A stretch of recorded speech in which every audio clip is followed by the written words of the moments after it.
Anderson, seja bem-vindo ao Pod Isso, Aloysio. Eu fico muito feliz de você estar aqui, porque você é uma pessoa muito especial para mim, além de um amigo, foi meu coach e hoje foi mentor durante um tempo também, e eu considero você uma pessoa muito especial e a gente quis trazer você aqui exatamente por conta dessa sua experiência que você tem com pessoas, acho que é com o mercado de trabalho, você que é uma pessoa que está dentro do mercado de trabalho já há tempo, é funcionário público, então eu acho que a função do nosso podcast hoje é conseguir levar para as pessoas a importância de você olhar para as pessoas também, a importância de você se olhar, a importância de você olhar um mercado de trabalho com mais responsabilidade também. E como empreendedor também, eu também ter esse olhar, não só como eu vou entrar no mercado de trabalho, mas eu como empreendedor, a gente ter essa atenção para as pessoas. Eu vejo hoje em dia as pessoas muito despreocupadas em querer olhar para o outro com mais carinho, com mais empatia, porque além do trabalho, existem pessoas ali atrás, existem sonhos, existem metas, e eu quero que a gente converse um pouco sobre isso, para a gente poder ajudar outras pessoas que vão estar assistindo também. Legal. Primeiramente, agradecer, né, Luiz, pelo convite, é muito legal estar aqui nesse projeto, e sem dúvida, vamos conversar, vamos tomar um café. Vamos tomar café. Tá? Vamos falar um pouquinho aí sobre educação, trabalho, de forma que a gente possa agregar aqui para você, para a audiência e para o podcast. Não, massa e tal. E eu quero entender também como que você começou tudo isso, porque hoje é tanta coisa que você faz, você teve curso online, você é funcionário público, você é coach também, então me conta, eu quero entender um pouco. Vamos lá, assim, vou falar um pouquinho da minha história, como começou, né? Tá. É muito engraçado isso, porque às vezes a gente tem um retrato do momento atual. E a minha história é verdadeiramente assim, algo cheio de altos e baixos. Eu, com 18 anos de idade, eu lembro como se fosse hoje. Todos os meus amigos entrando na faculdade, aquela coisa de cursinho, o que você vai fazer? E eu não tinha a menor ideia do que eu ia fazer. Eu falei, caramba, eu não tinha, muito novo e tal. Só que eu sempre trabalhei com meu pai, desde criança, ajudando. Então, assim, meu pai tinha uma imobiliária na época. Caramba, eu entregava panfleto em sinaleira, eu limpava casas que estavam para aluguel. E aí, meu pai, eu lembro de uma conversa que eu tive... Hã? Era Bombril. Eu tava ali para toda a obra, né? Né? E aí, assim, eu lembro de uma conversa assim com meu pai e com a minha mãe, meus pais jantando, assim. Aí meu pai falou assim, tá aí, meu filho, que faculdade você pretende fazer e tal? E eu, naquela situação, eu falei, caramba, eu não sei o que eu quero. E aí eu falei, na hora eu tive assim, cara, eu preciso me livrar disso. Pelo menos de um ano. Eu falei pro meu pai, pai, quero fazer medicina. Por quê? Porque eu sabia que eu não ia passar no vestibular, né? Todo mundo ia falar assim, pô, meu pai, orgulhoso de ir e tal, fazer medicina. E aí resultado, né? Eu fui lá, fiz o vestibular, óbvio, não passei. E eu tive, um ano. E nesse meio tempo, eu falei assim, poxa, eu fiz uma pergunta na época, eu falei, o que eu gosto? E olha só que interessante.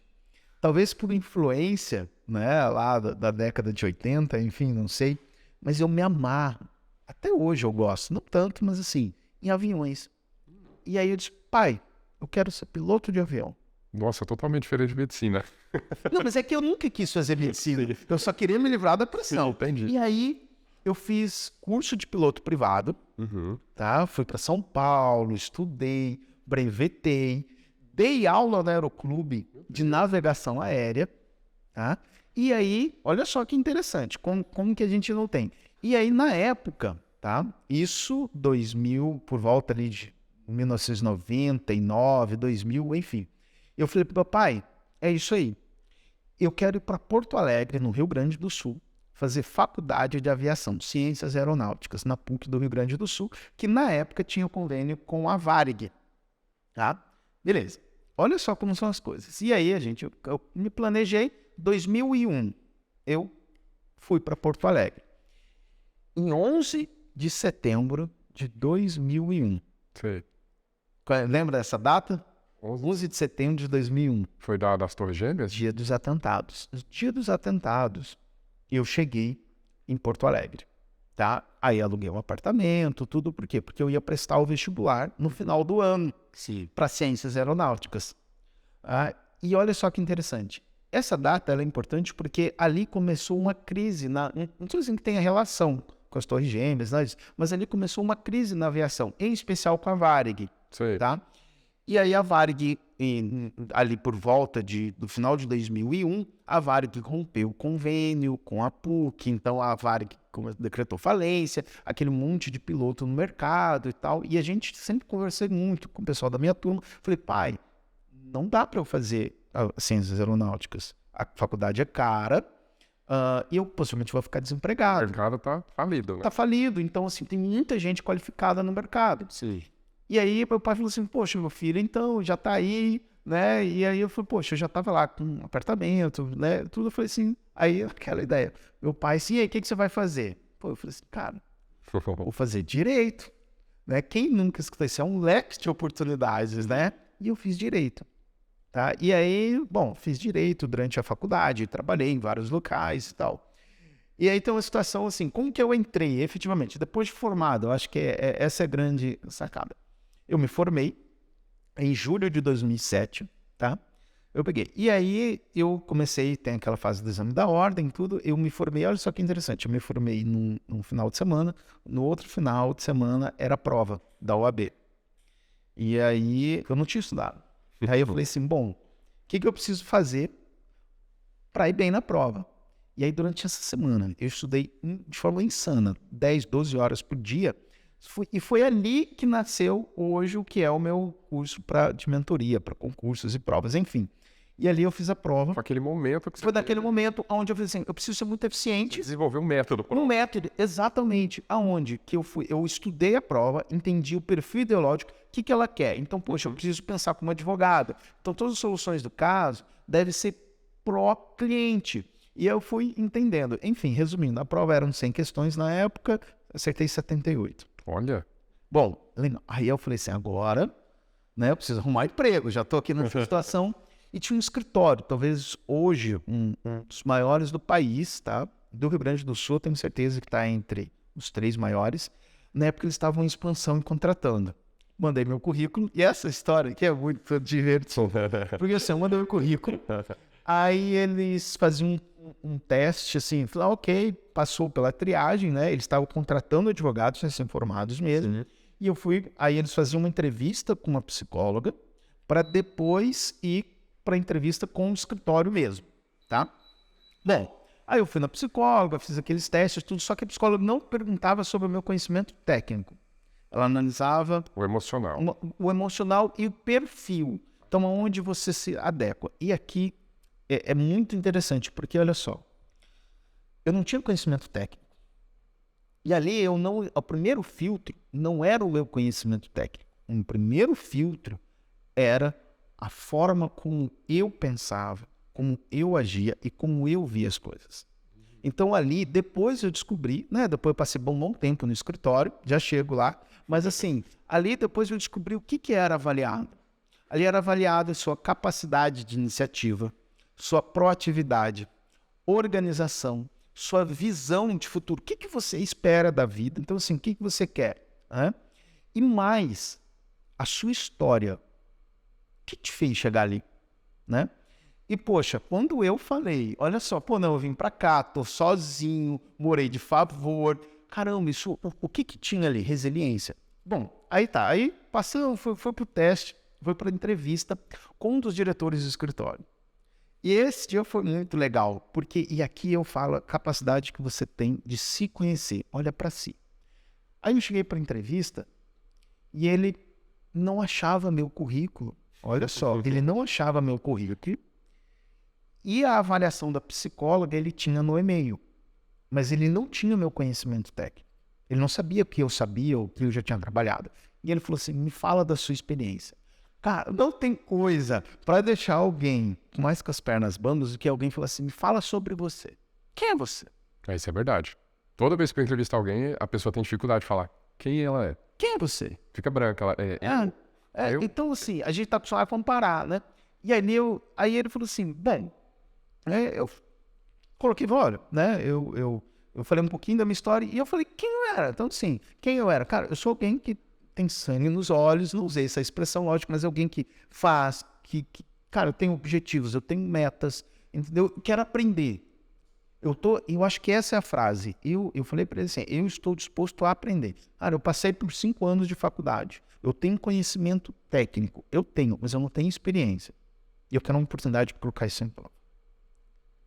E aí, beleza. Só que eu tinha me candidatado para uma vaga em um setor. Na hora, ele ligou, eu lembro até hoje, da minha chefe na época, né? Doutora Patrícia, pode fazer favor aqui? Eu acho que eu tenho um candidato perfeito para a vaga que você me solicitou. Só que eu tive solicitado a vaga um dia antes. Ela não tinha nem meu perfil. Na hora eu encaixei.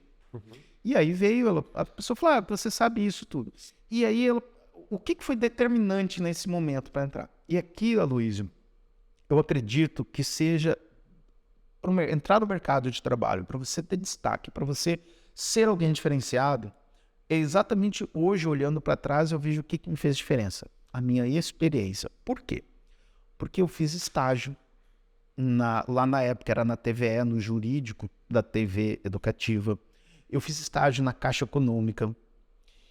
E como eu passei dificuldades financeiras, olha o que eu fiz. Eu me candidatei para um estágio na TVE, que era de manhã, até as 2 horas da tarde, e me candidatei para um estágio na Caixa Econômica, que era da 1 às 5h30, da 1 às 6, tá?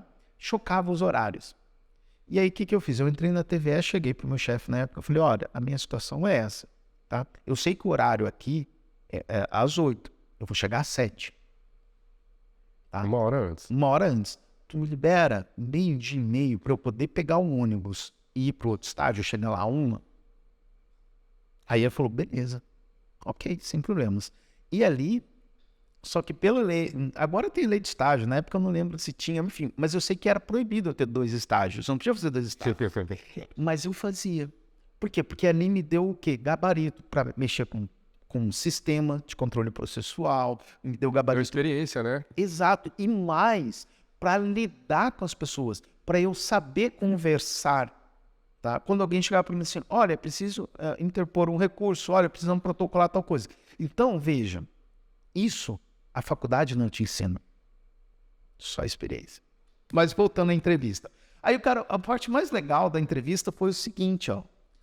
Quando a pessoa, eu lembro até hoje, né? O diretor falou assim, tá, legal, bacana, tá contratado. Quando que você pode começar? Eu digo, agora, né? Amanhã, né? Aí ele, ok. Me diga o seguinte, vamos falar sobre o teu salário. Eita. Cara, uma pergunta que eu fiz, quanto você quer ganhar?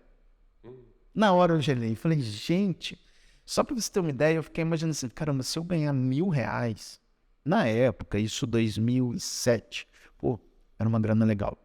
E aí eu pergunto, quanto quer ganhar? Eu ia dar um número. Na hora eu tive um insight, que eu falei para ele assim, quanto que os advogados recém-formados, contratados pelo escritório ganham? Aí eu devolvi a pergunta. E aí ele falou assim, olha, uma média salarial de 1.200. Eu digo, então acho que a gente pode começar nesse valor. Você foi esperto, né? E porque, caramba, eu tava esperando R$1.000, bem 1.200. Bom, aí ali eu entrei no mercado de trabalho. Aí nesse escritório, Luiz, eu fiquei de 2007 a 2011, tá? Lá eu entrei como advogado júnior, depois fui advogado sênior e cheguei a ser coordenador de uma das filiais do escritório. E o que fez eu galgar esses degraus? E aqui eu acredito que para qualquer pessoa, tá? São 3 coisas que eu posso dizer que são fundamentais para você ter reconhecimento e sucesso na sua carreira. Primeira coisa, proatividade. O que é proatividade? Proatividade é um negócio interessante mesmo. É difícil tanto você ter um funcionário ou uma pessoa dentro da empresa proativo, cara. O que é? E é muito fácil. Proatividade é você pensar por olhos de dono. Sim. Entende? É não esperar, né? Não esperar, é se antecipar a certas situações. Exato. Veja, se a gente pegar numa empresa pequena, geralmente o dono, o proprietário, ele tem conhecimento ali, tá, das operações, de todas as operações. Mas se uma empresa maior, tá, que onde a empresa é grande ou muitos funcionários, o dono lá não está, ele não está dentro do caminhão. por exemplo, que faz a entrega. Mas se você é um funcionário proativo, o que é proativo? Você pensar como um dom, né? Você chegar e falar assim, olha, nós estamos com um probleminha no caminhão, estou escutando um barulho, vamos dar uma olhada? Ou seja, não espera quebrar para levar. Proatividade é aquela pessoa que evita que o problema aconteça. Ou que ele vá para frente também. Exato. O que é proatividade? É você pensar antes, entregar uma solução. Quem não é proativo? Qual a atitude proativa assim? Isso não é meu serviço, Ou então assim, acabou o café. acabou o café. Aí, ou seja, ele te apresenta o problema. O proativo, ele até pode acontecer. Acabou o café. Olha, mas eu já... Já comecei a fazer outro. Eu já vi que não tem pó. Então, proativo é você colocar numa posição de dono. É simples. E você sabe que lá no nosso escritório a gente tem um dos nossos valores é a proatividade. Exatamente porque a gente já quer colocar dentro da empresa, do DNA da empresa, que o funcionário tem que ser proativo. A questão do café. Acabou o café? Faça se você está ali. A gente não tem uma pessoa específica, uma copeira lá. A louça está suja. Gente, primeiro, todo mundo tem que lavar a sua. É isso. Né? Mas se você vê que você está ali, você está lavando a sua e tem uma xícara suja que às vezes foi um cliente que usou, pô, lava. Qual o problema? É isso. Então, veja. Então, a primeira característica, tá? Para você ter um resultado profissional exponencial ou de forma satisfativa, primeiro, proatividade. Sim, Tá? eu concordo. E, inclusive, tem um livro chamado Soft Skills. O que é? São habilidades que hoje o mercado de trabalho está procurando, tá?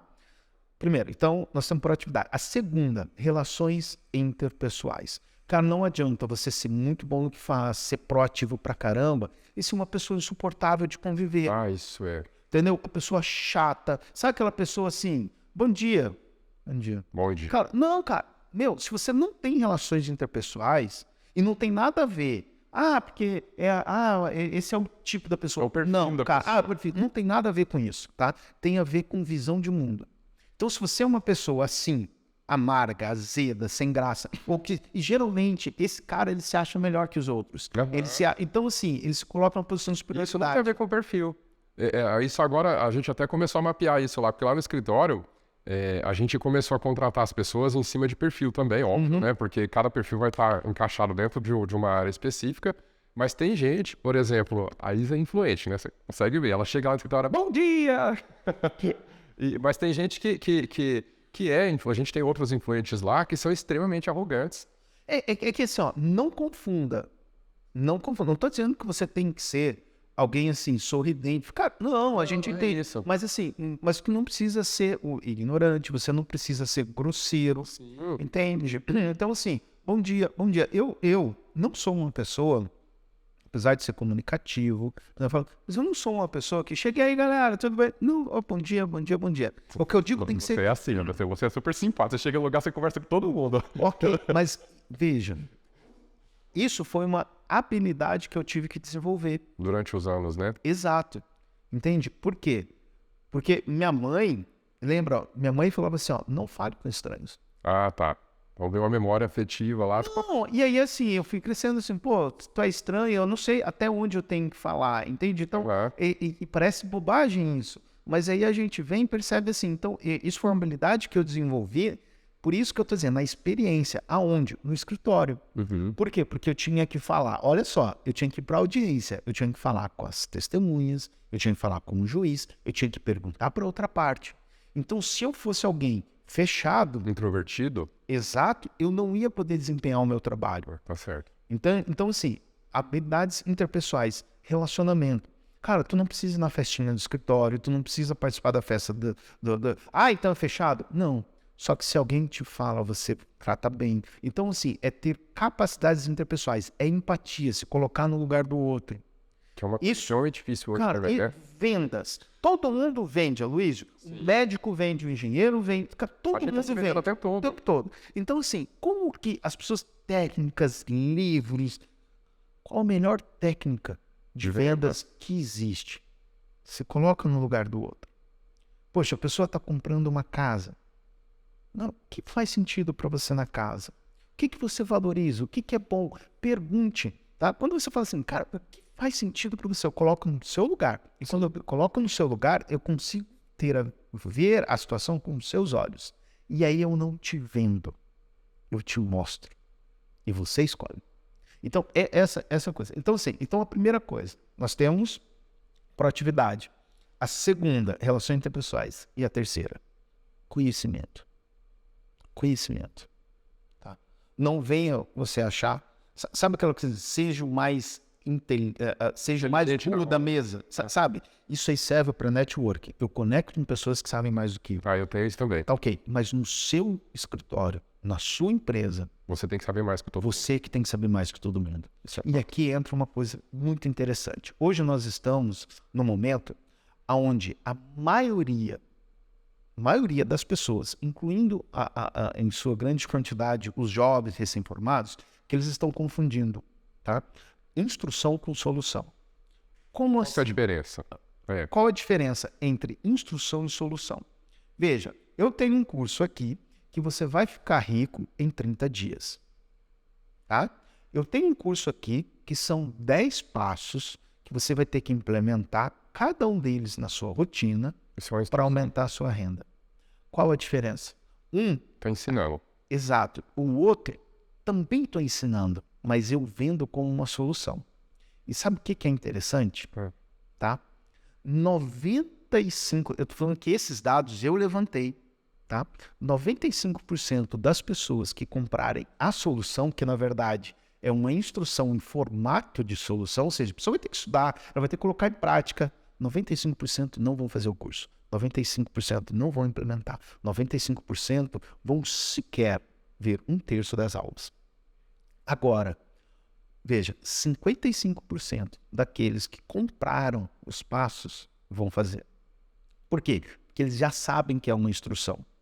Aloysio, hoje é muito fácil. E aí as pessoas acham assim, cara, eu estou com um problema. Procuro no Google, olha no YouTube, é instrução para tudo. Então ele não... O Google tem tudo. Ele não aprende a fazer, ele não passa pelo processo. Eu me sinto numa... Eu não sei se você sabe a Matrix, eu quero aprender a andar de helicóptero. O cara digita lá e você aprende na hora. Pois é isso. Pois é, e isso é o que essa geração está buscando, principalmente no mercado de trabalho. Aí ou seja, se ele tem que aprender e aplicar, ele não quer, porque isso é uma instrução. Agora, se resolve o problema pontual, ele aceita. Ah, entendi. Tu entendeu? Aí ele quer, é pontual. Nós nunca tivemos em um momento tão alarmante, onde essa geração é a primeira geração na história que é mais burra do que a anterior. Você acha mesmo? Não, eu não acho. Isso são dados estatísticos. Mas ao mesmo tempo, muita gente fala que, engraçado isso, é bom você falar isso, que essa nova geração é uma geração mais esperta também. Ok, é mais fácil para buscar solução. Só que expõe essa pessoa a uma situação de estresse, de confronto. Você tá entendendo? Se você chega hoje, e as empresas parecem que fomentam isso, tá? Veja, eu vou contar uma história para você muito interessante. Depois a gente volta a essa questão de conhecimento, tá? Recentemente eu estive em um mercado, um grande mercado de uma grande rede.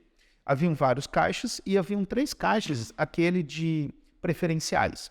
Eu cheguei com a minha compra e não tinha ninguém no mercado, tá? Ninguém, estava vazio pelo horário e tudo. E eu falei para a pessoa assim, olha, eu sei que é preferencial, mas eu posso passar minha compra aqui? Veja, eu perguntei, tá? Porque eles podem passar compras desde que não haja alguém preferencial. Eram 3 preferenciais, os 3 sem ninguém. A pessoa no caixa me virou e falou assim, hoje eu estou de bom humor, eu vou te atender. Nossa. Ou seja, é isso que as pessoas falam. Então, assim, ela está me fazendo um favor em me atender e não estava me servindo. E aí essa geração, hoje, quando fala geração mais esperta, lógico, sabe mexer no iPhone. Eu tenho meu filho, Dudu, de 3 aninhos. Que sabe mexer no telefone, ok, não sabe ler, né? Ok, só que ele sabe como funciona? Não. Ah, entendi. Entende? Então, assim, ele sabe. E aí é tudo muito fácil, é tudo muito instantâneo. E aí ela se frustra. Não consigo. Geração de emo, né? Beleza, deixa eu te falar uma coisa, tá? Na minha última mentoria, na verdade, eu lancei em 2000 tá? Não, 2021. A pandemia foi 2020, me ajuda aqui. Foi 2019, já começou, na verdade. Não, então tá, perdão, é isso mesmo. Em 2019, é isso, tá? 2019, junho de 2019, tá? Eu fiz a primeira mentoria Isso foi para ficar bom na edição. Tá? Em 2019, eu lancei o primeiro treinamento em formato de imersão de inteligência emocional e estratégia para provas e concursos. Sei. Tá? Foram 2 dias, foram mais de 30 horas de imersão, que eu falava sobre provas e concursos, como estudar, como se preparar. 85% do conteúdo foi emocional. 15% estratégia. Ou seja, o que era estratégia? Era organização. Mas por que emocional? Porque as pessoas hoje, assim, eu não passei, eu não consigo, minha vida acabou, o que vai ser? Ou seja, elas não estão preparadas por fracasso. Então, emocionalmente, estão muito fracas. E tudo é muito rápido, tudo é muito instantâneo, tá? Eu, quando dei aula na UFMT, escuta essa, quando eu dei aula na UFMT, alunos da universidade pública, nem das particulares, vinham me cobrar por que eu estava exigindo tanto. Sabe? Então, assim, você tem que pegar leve. Eu escutei isso, mas eu tenho relatos de colegas meus que dão aulas em faculdades particulares, onde o pai do aluno liga para o professor perguntando quem ele é para reprovar o filho dele. Então, veja, tá? Por que e aí o conhecimento, Aloysio, ele está literalmente em falta hoje no mercado de trabalho. Aí veja, poxa, você tem que ser proativo. Tu tá me dando, você tem que ter relações interpessoais, saber. E você tem que ter conhecimento técnico. E aqui entra algo muito importante, que é o seguinte, tá? As pessoas, elas acreditam que hoje elas precisam saber de tudo. Então, ou seja, elas são generalistas, elas são rasas. São poucos os que descem verticalmente. Você precisa ser um T. O que é T? Você precisa ter uma noção geral de tudo, mas você precisa ser muito, muito, muito bom em alguma coisa. E aí, quando você for muito bom em uma coisa só, você se destaca no mercado de trabalho. Tá? As pessoas vão ver valor. As pessoas vão falar assim, é ele. Vamos pegar um ramo que não é meu, não é seu. Vamos pegar a medicina. Sei. Ok? Quantos neurologistas tem no Brasil? Não sei. Muitos. Ok. Quantos neurologistas são neurocirurgiões? Já diminui. Neurologista, neurocirurgião. Vamos chutar aqui, não é minha área. Mas especialista em operar uma patologia. Ele é especialista. Ele é aquele... Isso falou a verdade. Recentemente eu descobri que eu tenho TDAH. E aí eu comecei a pesquisar pessoas especialistas em TDAH no Brasil. Você conta no dedo. E aí você fica fascinado pelo conteúdo. Quer dizer, o tanto que aquela pessoa se destaca no mercado por conta de uma especialidade que poucos têm. E hoje em dia você vê que a pessoa que sabe, que entende daquilo, ela se destaca de uma maneira tão... Assim, é tão grande a diferença que você nem tem vontade de estudar os outros. Você vai só naquilo ali. Exato. Quer ser atendido por ele. Exato. Só que aí tem um detalhe. Essa pessoa, ela gera valor. Ela põe preço nos serviços dela. Tu entende? Isso é verdade. E aí... Autoridade, né? E não é só autoridade. Ela fala assim, olha, entendeu? Eu consigo... Se alguém chega pra você e fala assim, eu consigo te ajudar. Eu consigo resolver o seu problema. Você olha pro lado?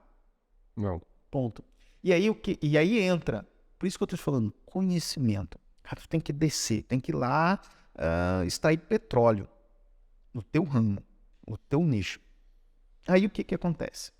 E aí hoje nós temos várias coisas que dificultam isso, né? Que impossibilitam essa pessoa de se destacar. Por exemplo, nós temos hoje, só para você ter uma ideia, estudos indicam que o brasileiro passa, em média, 3 horas e 40 minutos por dia em redes sociais. Por dia? Por dia. Nós só perdemos para Filipinas e Colômbia. Eu acho que os Estados Unidos não ganham, né? Não, sabe por quê? Porque nos Estados Unidos, e aí as pessoas falam, mas o que gera? Tá? Quanto maior grau de instrução, menos tempo em rede social. Entendi. Entendeu? Não é uma relação geral, tem outros fatores. Tu tá me entendendo? Por exemplo, o Brasil, eu acho que é o único país que ainda tem BBB. Entende? Então, assim, vai muito da cultura, da forma. Mas o que eu quero te dizer? Se você tem essa média, tá? de pessoas que passam tanto tempo em redes sociais, se o seu tempo está na rede social, ele não está em outro lugar. E aí olha o problema que gera. Eu nem ia comentar isso, mas olha só que interessante. Nós temos, e eu acompanho, porque eu estudo, eu vejo, eu analiso, eu tenho várias pessoas que passaram por mentorias comigo, se preparando para a OAB, e passaram na OAB, hoje abriram o seu escritório. E o que essas pessoas estão fazendo? De forma cotidiana, rotineira, postando stories e fazendo propaganda do escritório, mostrando, querendo crescer em autoridade e tudo. Só que deixa eu te falar uma coisa, tá? É equivocado. Ela não faz o simples. Ela não faz o básico. Que é aquilo que você estava falando mais cedo, entendeu? Você pegar uma coisa e ser bom naquilo. Minimalista. Às vezes você quer abraçar o mundo com as pernas, né? Exato. E aí a pessoa está focando equivocadamente em rede social, tá? Eu lembro disso, tá? Nós tivemos lá quando a gente fez o business, eu fiz uma pergunta para vocês. Eu fiz assim, da onde vem a maioria dos seus clientes? Talvez você não tenha percebido ou percebeu, mas aquela pergunta mudou a forma de vocês gerirem a alma. E veio de indicação, a gente até falou. Indicação. E aí, vocês falaram, vem indicação. Eu digo, se vem indicação, por que vocês estão investindo dinheiro e 5 horas semanais em redes sociais? Ah, porque a gente precisa aparecer. Porque a gente precisa ver. Ok, você até concorda que você precisa ser visto. Só que, qual é a questão? A gente tem que focar onde realmente importa. A partir do momento em que a alma começou a dar importância para quem já era cliente, vocês aumentaram o número, tá, de indicações. Por consequência, aumentou o número de clientes. Por consequência, hoje vocês são um escritório de referência no Vale do Araguaia. Então, o que fez vocês se tornarem referência no Vale do Araguaia? Primeiro, tá? Vocês são bons. Muito bons. Obrigado. Segundo, tá? Vocês têm essa visão do cliente, de entregar algo que satisfaça a necessidade A dele. entrega extraordinária que a gente fala. Exato. Não é simplesmente um projeto, tá? Quando vocês fazem um briefing, quando vocês fazem a conversa, você diga assim, pô, o que eu preciso? Qual é a sua necessidade? Entende? Ah, eu quero uma churrasqueira. Você faz churrasco? Não, então não precisa. E aí vocês entregam isso, vocês mostram para a pessoa, tá? Aquilo que ela nem sabia. Então, né, ela nem sabia que não sabia. Então, isso muda o jogo. O que eu quero te dizer com isso, Aloysio? Conhecimento. Vocês buscaram conhecimento. Naquele momento, foi comigo. Hoje, vocês estão buscando assessorias maiores para crescer ainda mais. Então, veja, sem conhecimento você não cresce. Então, você pode fazer dancinha no TikTok, você pode fazer o Reels, o que você quiser em rede social, o que for mais bonito, mas o que te sustenta é aquilo que é simples, básico e que você demonstra extremo conhecimento. Sem isso, a sua empresa não vai crescer. Não vai crescer. Se você presta um serviço ruim, não vai crescer. Isso é verdade. Se você não resolve o problema do cliente, você não vai crescer. Não importa o número de rede social que você coloca, patrocina, faz isso. Então, assim, hoje o mercado de trabalho, tá? Eu vou fazer um paradoxo. Hoje, talvez esteja o momento mais simples. Por quê? Porque as pessoas que não estão focadas em rede social, em internet, que não sei o que ninguém liga mais para o cliente. Sim, é verdade. Sabe? Esses dias eu vi até em rede social, mas um grande empresário falando de algo surpreendente, que ele recebeu uma ligação, tá? Um domingo de tarde de uma pizzaria. Aí eu falei, pizzaria com CRM. Eu falei, tudo bem? Tudo bem, Aloysio? Tudo bem? Como vai? Aqui é o Anderson da pizzaria tal. Era lá do contexto. E falou assim, olha, eu tô te ligando, porque faz um tempo que você não pede pizza. Eu queria saber se você queria pedir uma pizza. A última que você pediu foi o sabor X e X. Tá? Olha o atendimento, né? Eu consigo te mandar a pizza aí na porta da sua casa em meia hora. Aí o cara falou assim, não, eu quero, lógico, manda e tal. Aí você perguntou, você, pô, mas legal, parabéns aí pela iniciativa e tal, né, que vocês estão ligando pro cliente, poxa. Aí olha só que interessante. O cara comprou e parabenizou. E aí o dono da pizzaria do outro lado falou, pois é, o movimento está devagar, a gente está precisando... Cagou. Então, assim... Mas olha só... Ficaram quieto, né? Era você ficasse quieto, cara. Então, assim, mas o que é interessante? O cara contou essa história, por quê? Porque ele resolveu. Então, assim, a gente não faz o simples. Atendimento. Lembra da mulher que me olhou assim, eu vou te fazer um favor de te atender. Cara, eu penso 2 vezes em voltar lá. Porque isso é a cultura da empresa.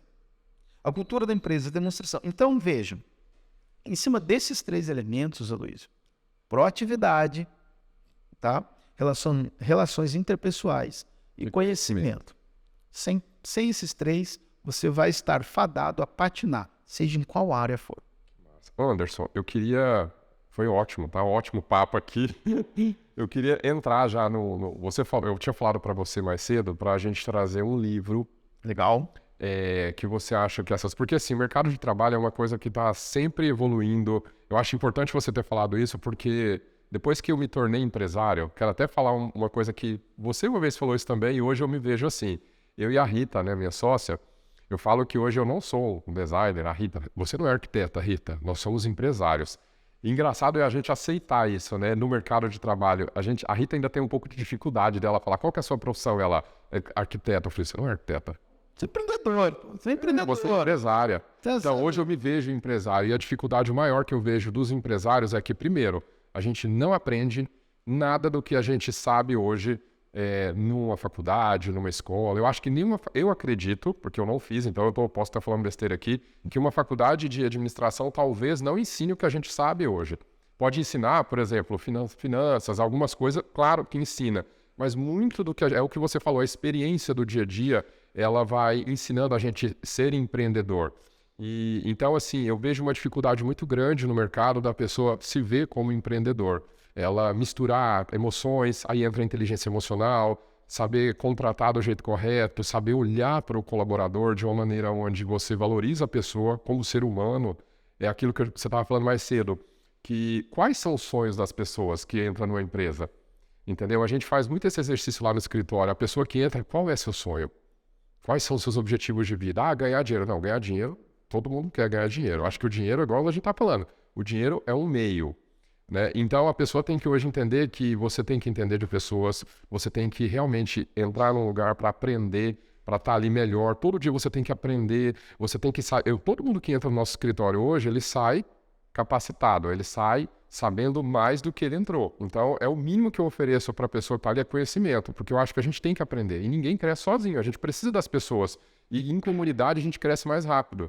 Né? Eu acredito muito nisso. Então, eu queria que você deve ter trazido um livro, algum conselho, vamos falar assim. Eu queria que você falasse também para a gente ajudar essas pessoas que estão ouvindo.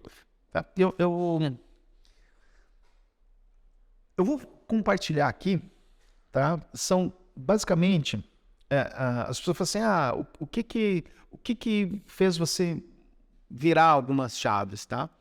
Tem um livro, e eu vou citar 3, tá, que faz muito sentido, assim. Tá? Para qualquer pessoa, em qualquer momento de vida, não só em questões profissionais, porque assim, só um adendo, as pessoas dizem assim, minha vida pessoal com minha vida profissional, não existe essa divisão, por mais que quem defenda, não existe. Você passa 8 horas do seu dia em média trabalhando, quando não mais, ou seja, 1/3 do seu dia você passa trabalhando.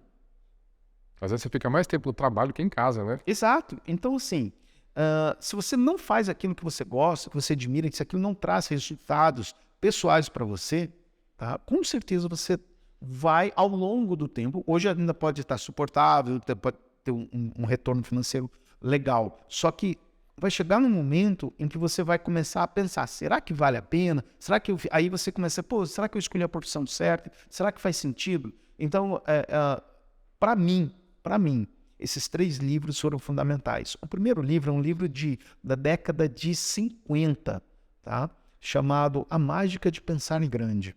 Tá? É David Schwartz. É David Schwartz. Tem uma letra, acho que é David J. Schwartz. Enfim, esse livro, lógico, que ele traz exemplos dessa década. Contudo, é um livro atemporal, curtinho, fácil de leitura, agradável. E esse é um livro que ele traz conceitos, tá, muito claros da vantagem de você aumentar a sua visão, seu objetivo. Poxa, eu vou comprar um exemplo, tá? Poxa, por que eu vou ganhar 1.000 se eu posso ganhar 2? E aí ele te traz esse conceito, poxa, mas para 2 eu preciso abrir mão de alguma coisa. E aí ele faz você refletir sobre isso. Um livro extraordinário. O segundo livro é um livro chamado A Única Coisa. Ah, eu conheço. Tá? É do Gary Gelly e Jay Papasan. E o primeiro livro, A Mágica de Pensar Grande, ele muda a sua forma de pensar. Tá? A única coisa te dá direcionamento. Poxa, eu tô perdido, para onde eu vou, o que que eu faço? Pô, eu quero ser bem sucedido, eu quero ganhar muito bem, eu quero ser reconhecido. Né? Beleza, mas para onde eu vou? A única coisa. E esse livro foi extraordinário, Luiz. Quando, em uma das minhas mentorias, eu cunhei um conceito que dizia assim, ó, você tem que levar uma vida de forma equilibrada em desequilíbrio. Ó que maluco isso. Na mentoria. Equilibrar e desequilíbrio. O que quer dizer isso, tá? Em alguns momentos da sua vida, você nunca vai ter uma vida linear. Não existe isso, tá? E isso é uma falácia.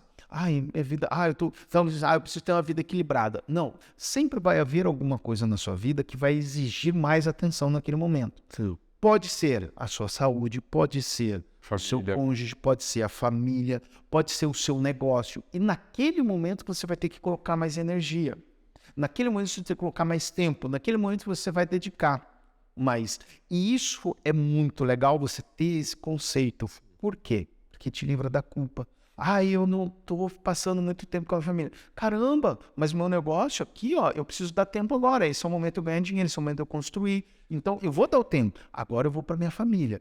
Então, a única coisa, ele te dá direcionamento, tá? E aí, aqui você aprende uma lição. O que ferra o plano A é o plano B. O que ferra o plano A é o plano B. Por quê? Se não der certo isso, eu faço aquilo. Se não der certo isso, eu vou tal coisa. Não. Foca em uma coisa. Lembra que eu te disse conhecimento específico. Vai lá, extrair petróleo. Sim. A única coisa. Isso. Veja, está direcionado. E o terceiro... Então, primeiro livro, A Mágica de Pensar Grande. Segundo livro, A Única Coisa. E o terceiro livro. Então, nós já temos modo de pensar, direcionamento e agora o como fazer. E o como fazer é a Bíblia. E aqui, muitas pessoas não sabem como extrair o melhor da Bíblia. Veja, em qualquer caminho você vai ter obstáculos.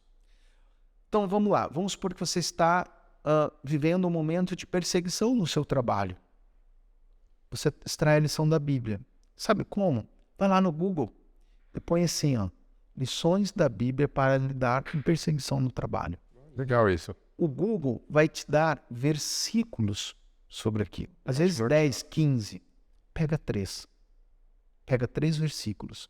E coloque esses versículos no Google. E ele vai te colocar teólogos, né, pessoas que têm experiência sobre o assunto e na leitura bíblica, e vai te explicar como aplicar aquele versículo. E ali, por que eu falo a Bíblia? Existem tantos e outros livros, sim. Mas a Bíblia é o único livro que traz princípios milenares, infalíveis e não possíveis de falha. Por quê, Anderson? Porque se falhasse, eu não estava ali. É verdade. Entende? Então, assim, são esses 3 livros. Então, como ler? E aqui entra como ler a Bíblia. Às vezes tem pessoas que leem, poxa, eu vou pegar aqui, né, de Gênesis, Apocalipse, lendo. Talvez para muita gente não vai fazer sentido. Para muitas vezes. Por quê? Porque ali tem um contexto histórico, ali tem um retrato daquela atualidade, né? Tem versões bíblicas, mas uma leitura eficaz da Bíblia é o seguinte: eu estou apreensivo. Como lidar com apreensão? Como lidar com ansiedade? Né? Então, versículos bíblicos sobre ansiedade. Como lidar com luto? Versículos bíblicos, como lidar com... Boa dica. Lá é um manual de vida. Resumindo, isso aqui que eu estou te falando, talvez um exemplo bem simples. Você pode ler uma biblioteca de como andar de bicicleta. Equilíbrio, freagem, cinética e tudo. Mas nada vai substituir você subir na bicicleta, levar uns tombos e entender. Arrebentar no chão. Sabe? Ralar o joelho e dizer assim, caramba, sabe? Eu posso... E eu acho que Isso é o que a gente tem que fazer. Isso faz sentido, principalmente no mercado de trabalho.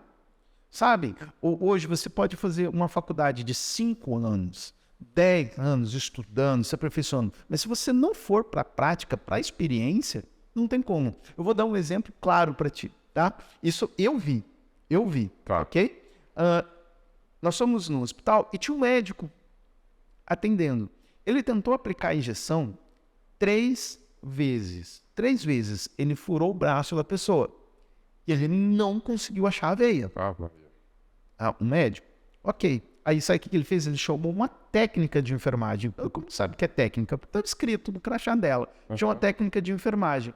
Ela, na primeira tentativa, pegou a veia, a pessoa nem fez cara feia. Tá? Por quê? Porque não doeu. Mas por quê? Porque aquela técnica em enfermagem, tá? Ela, quantas vezes ela aplica injeção ou tira sangue ao dia? Então, veja, a exposição, a experiência, ela vai lapidar o seu talento. Você pode ler, você pode estudar. Cara, mas para ficar bom mesmo, É o dia a dia. parte para action, se expõe, passa vergonha, dá carão, entende? Mas isso que vai fazer com que você tenha realmente um conhecimento diferenciado e mais resultados extraordinários. Senão, você é só mais um com diploma na parede. Cara, tu quer ter um resultado extraordinário? Resultado fora da curva? Trabalha no seu talento. O que é o seu talento? Sabe, algumas pessoas chamam de dom. Cara, que você faz bem feito. Faz melhor que as pessoas de forma natural. Aquilo que você faria, mesmo que não te pagasse. Vou dar um exemplo, tá? Nos Estados Unidos, o mercado de trabalho é diferente daqui, tá? Lá, a grande maioria, a base da pirâmide, são classe média. Então, isso proporciona com que as pessoas escolham a sua profissão. Sim. Tá? Diferente daqui, que às vezes a gente acaba optando mais por uma necessidade. Então, veja, se alguém chegasse para te dizer, você pode fazer o que você quiser de trabalho, e você fala assim, o que você faria? Então, isso é extraordinário. Por quê? Porque eu acho que o primeiro critério, né? Lembrando que dinheiro é um meio para alguma coisa. Então, poxa, se eu adoro mecânica, eu sou curioso, gosto, e eu vou ser bem pago para isso. Ou pelo menos ter uma qualidade de vida fazendo aquilo que eu gosto. Isso muda o jogo. Isso muda o jogo. Entende? Por quê? Porque você vai focar naquilo. E olha só, você gostaria de ler um livro sobre física? Se no final de semana... Não, física quântica, no final de semana. Vamos exagerar aqui. Física quântica num domingo à tarde. Talvez não. Você não tem interesse nisso. Agora, eu te conheço. Você vai assim, Luiz, vou te dar aqui um livro, ou uma apostila, ou algum material sobre artes, sobre pintura, sobre traços, sobre cores. Você vai ler isso com uma forma de distração, talvez. Talvez como até relaxando. Pô, aqui. Só que isso está diretamente relacionado ao seu talento, aos seus dons, e aí você vai lapidando. Você vai entrando numa qualidade de conhecimento, informação, experiência, que dificilmente quem não gosta vai. E é isso que faz profissionais extraordinários. É você lapidar o seu talento. E algumas pessoas falam assim, qual o meu talento? Como eu faço para despertar o meu talento? É tipo, primeira regra. E o que você faz melhor que as Qualquer outra pessoa. Melhor que as outras pessoas, de forma geral, tá? Segundo, qual é o assunto que você gosta, que você busca, independentemente de dinheiro? Isso já te dá um indício muito legal. E o terceiro, tá? O que é leve para você? Sabe? Eu acho que isso é o toque, assim. O que é leve para você? Sabe? É leve para você falar com outras pessoas? É leve para você falar em público? É leve para você, sei lá, não é convencer. E aí eu acho que é leve para você mostrar os benefícios dessa caneca para alguém? Às vezes para você é leve. E se você se sente leve fazendo aquilo, ali pode estar o seu talento. Tá? Eu conheço profissionais extraordinários nas suas áreas que são infelizes. Ah, eu também. Ixi. O dinheiro, e eu acho que isso aqui muda o jogo. Muda o jogo. Assim, o dinheiro é um meio para alguma coisa, Sim. ok? Sabe, dinheiro não compra saúde. Não. Não tem como. Não compra tempo, não compra carinho. Dinheiro, ele pode comprar uma casa, mas não compra um lar. Então, veja bem, de que adianta eu ter dinheiro se esse dinheiro não me entrega aquilo que me faz bem? É. E aí o que acontece?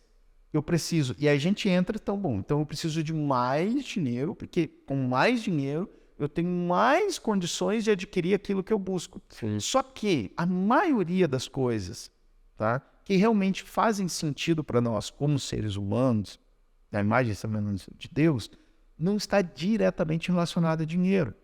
Eu gosto de conforto, você gosta de conforto, eu gosto de uma boa comida, gosto de viajar. Só que, pensa bem, alguém que trabalha, ok? Para comprar, sei lá, um carro de 300, 500 mil reais. O carro vai satisfazer ela, o carro em si, 30 Não. dias, É. 60 dias, talvez. E depois? Depois ele vai sentir um vazio. Agora, quantas vezes você já parou no sinaleiro e viu alguém, às vezes, uma família com um carro simples, e tem ali a mãe, o pai, os filhos brincando, dando risada, gritando, aquela bagunça. Isso é o que faz sentido. Não estou dizendo que o dinheiro é ruim. Eu estou dizendo se você não tem claro Os valores, eu acho que são valores também. Né? valores e princípios que te faz bem. Ó, olha só que interessante. A Isadora diz assim, eu quero ir para Nova York. Por quê? Porque eu quero ir na Times Square com um café. Legal, bacana. Ela já se viu lá. Uhum. Legal. Quando?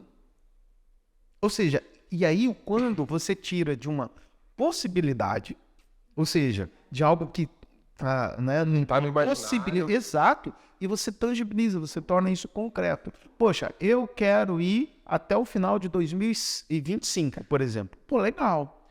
Aí você começa com perguntas específicas. O que você precisa? Tá? Aí todo mundo fala assim, dinheiro. Não. Você pode ter 50 milhões de reais. Mas se você não tiver um vício, Pô, tem gente que Você não não ia, vai, gente. É. entendeu? Então, assim, veja, aí você começa a planejar. Eu acho que isso. É igual quando a gente abriu o escritório, a gente não tinha dinheiro.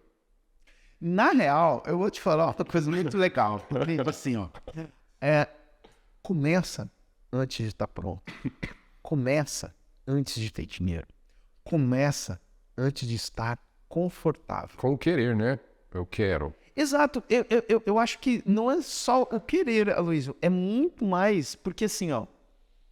O querer vai chegar um momento e ele é antes da inauguração. Você não vai mais querer. Você vai gerar aquela coisa assim, cara, não é fácil, não é simples. As pessoas vão falhar contigo. Eu acho que você começa com um desejo, cara, de não dar um passo para trás. Falar, velho, eu comecei. Então, assim, eu vou te falar, sabe qual é o maior sentimento que faz mover montanhas? Eu duvido que você acerte. Qual você acredita que é o sentimento mais forte que existe para alguém realizar alguma coisa? Ai, meu Deus. Não sei. Pior que eu não sei. Não, medo de quê? Medo Não. Tá, não. Vamos lá, chuta. de... Medo... O que motiva é o motivo. Exato. Qual o maior combustível que faz a pessoa... Vencer a vida? Não, ok, mas esse desejo, então, que desejo quer vencer na vida? Tu acha que é a pessoa ser bem-sucedida? Então, reconhecimento? Reconhecimento, talvez. Ou a pessoa ver que ela conseguiu alguma coisa na vida. Ok. Não. Sabe qual é o sentimento mais forte que existe? Ah, A raiva. a raiva? A raiva. Deixa eu te explicar, tá? O amor, ele é fraco em intensidade, mas longo, tá? Sim. A paixão é muito forte, mas é curta. Um homem, ele se move muito mais pela dor do que pelo prazer. Todo sentimento positivo, reconhecimento, status, conforto, grana é prazer. Quais são os sentimentos negativos? Medo, frustração e a raiva. A raiva, ela tem muita força. Ela tem muita força. Anderson, mas raiva do quê? Raiva da situação. Poxa, eu não tenho dinheiro para comprar o que eu gostaria. Poxa, eu estou vendo a minha mãe passar necessidade. Isso você tem raiva daquela situação. A raiva faz com que você tenha sangue nos olhos, que você se move, que você não se importe com crítica. Você com raiva de situação, e via de regra, é uma raiva de uma situação passada, ou porque você foi humilhado, ou porque alguém disse que você não é capaz. Veja, isso te move para te colocar em um patamar de energia, foco e desejo que nenhum outro sentimento te coloca. Aí a pessoa, mas também tem reconhecimento. Sim, eu não estou dizendo que não existam outros sentimentos, eu estou dizendo aquilo que te move, que te põe em ação. A raiva de você passar algo no seu passado e não querer vivenciar aquilo. Talvez você foi humilhado no seu trabalho, talvez você viveu uma situação em que você, em hipótese alguma, você quer vivenciar aquilo. E se você resgata aquilo, sabe? De forma positiva. Não pode usar a raiva para sair batendo em alguém, chutar. Não, mas se você canaliza a raiva naquele objetivo, eu quero atingir isso, você se torna um imparável. Ninguém te para. Não é uma conta, não é uma crítica, não é alguém falando para você palavras, não vai dar certo. Cara, ok, respeito a sua opinião, mas a minha não é essa. A minha é de que eu vou fazer. E vai dar certo. Mas vai ser... falhou, quebrou, não deu certo. Não deu certo ainda, mas vai dar certo. E aí, o que é interessante? Quando você está dentro do processo, que talvez seja isso que fez com que vocês abrissem a alma, talvez fizesse... Anderson, mas era uma necessidade. Mas talvez uma necessidade gerada por uma situação do passado. Sim. Talvez, Anderson, mas é falta de grana. Ok, mas não é a falta de grana que te move. É a raiva ou um sentimento negativo de não poder comprar aquilo que você gostaria. Aloysio, eu já devolvi compra em caixa de supermercado. Fala, cara, eu não tenho dinheiro para isso eu não vou levar. E esse é um sentimento ruim. Eu lembro de uma situação em que durante a faculdade, tá, eu passei um momento bem difícil. Durante 6 meses, eu trabalhava, meus pais, isso morando em Porto Alegre, sem parente, sem nada, né? E aí meus pais não tinham condições de me ajudar de forma substancial. Sim. E aí um amigo meu falou assim, não, cara, vem aqui, mora comigo. Legal. Só que ele morava num apartamento de 1 quarto. Então, durante 6 meses, eu morei na sala desse meu amigo, tá? E ali, eu lembro como se fosse hoje, tá? Eu tinha, na época, por exemplo, R$5, tá? Para passar o final de semana. Um lanche custava R$3. X alguma coisa. E eu falei, poxa, se eu compro lanche, cara, eu não tenho dinheiro mais. Eu lembro como se fosse hoje. Eu fui lá numa mercearia, eu comprei, sei lá, X pães, tá? E comprei o resto de salsicha. Eu fiz um molho de cachorro-quente e eu comi durante o final de semana inteirinho molho de cachorro-quente, porque na segunda eu já recebia. Então, esse sentimento... Foi esperto. Entendeu? Mas esse sentimento é um sentimento em que eu sempre resgato quando eu estou fraca, quando eu estou desmotivado, quando eu sinto que eu não sou capaz. Mas eu não resgato isso com uma forma assim, não, mas aquilo lá que eu vivi, hoje me faz ter gratidão pelo que eu tenho e faz eu lembrar da onde eu saí para onde eu cheguei. E isso é o que te motiva. Então, quando a gente fala assim, é engraçado, as pessoas falam assim, eu tô sem motivação. Cara, quando você está sem motivação, é porque você está sem um motivo para agir. Cara, qual é o seu motivo? Estabelece, pô. Estabelece, cara, é minha família, eu quero dar um conforto. Esse é o motivo para você agir. Tu tá entendendo? Não quero mais ser empregado, não quero mais levar a mijada de uma pessoa que sabe menos do que eu ou que é ignorante. Entende? Eu não quero ser humilhado, eu não quero passar necessidade, não quero devolver compra no mercado. E eu venho de uma família, Aloysio, que meus pais passaram muita necessidade. Sabe, eu lembro de uma situação assim, em que não chegamos a passar necessidade assim, de comida, tudo, mas de outras ordens. Por exemplo, eu lembro uma vez que, na época era Semat, né, Centrais Elétricas Mato-Grossenses, hoje é Energisa, foi na casa dos meus pais, 5 horas da tarde, cortaram a luz. entendeu? E aí eles saíram, meu pai foi lá e religou direto, por quê? Para não deixar a nossa casa, a gente sem energia, sabe? Mas por quê? Porque meu pai não teve condições de pagar a luz naquele mês. Então, assim, quando eu vejo isso, essa situação, eu percebo, tá? Que quando alguém fala assim, eu tô sem motivação, cara, papo mole. Cara, é desculpinha, é mimimi pra você fazer. Anderson, e aí? Cara, estabeleça um motivo. Tá? Estabeleça um motivo. Estabeleça por que fazer aquilo. Por que você tem que acordar cedo? Por que você tem que ser a sua melhor versão? Por que você tem que estudar? Quando você fala assim, e eu não vou parar. Eu não vou parar enquanto eu não atingir aquilo. Eu não vou ficar de mimimi. Eu não vou dar desculpa. Porque o compromisso é comigo, não é com os outros. Anderson, eu quero te agradecer. Antes de mais nada, obrigado por esse papo. Foi curtinho, queria ter conversado mais. Nós temos que marcar mais café. Mas muito obrigado por ter participado desse podcast. Tem algum Instagram? Você quer falar pro pessoal? Eu tenho o meu Instagram, que tá meio devagar ultimamente, né?